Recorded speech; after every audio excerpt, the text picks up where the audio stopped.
Pemirsa, sebanyak 3,3 juta batang rokok ilegal asal Vietnam berhasil diamankan petugas Bea Cukai Lok Semawe.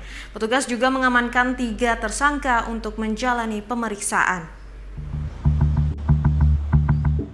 Kantor wilayah Bea Cukai Lok Semawe berhasil menggagalkan upaya penyeludupan 3,3 juta batang rokok ilegal merek Niken melalui perairan Kuala Cangkoi, Aceh Utara pada 11 Januari lalu.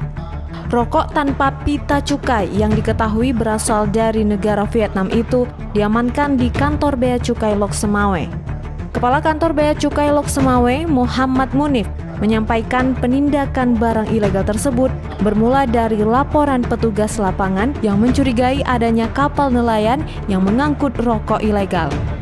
Atas informasi tersebut, petugas gabungan dari kantor wilayah Bea Cukai Aceh, Bareskrim Polri, Bea Cukai Lok Semawe, Satuan Tugas Kapal Polri BC 30004, serta petugas Ditpol Airut Polda Aceh langsung melakukan pemeriksaan dan berhasil menemukan jutaan batang rokok ilegal. Menurut Muhammad Munif, barang bukti rokok hasil sitaan ini diperkirakan senilai 6 miliar rupiah lebih, dengan potensi kerugian negara dari sisi cukai dan pajak rokok terbesar 3 miliar lebih. Atas informasi dari masyarakat, kita berhasil menegah 330 box, itu sejumlah 3.300.000 batang. Dengan nilai barang taksirannya adalah 6,6 M.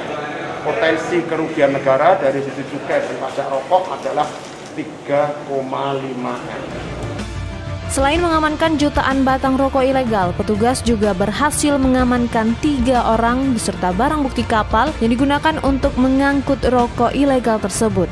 Dari Lok Semawe, Armia Jamil Ainus melaporkan.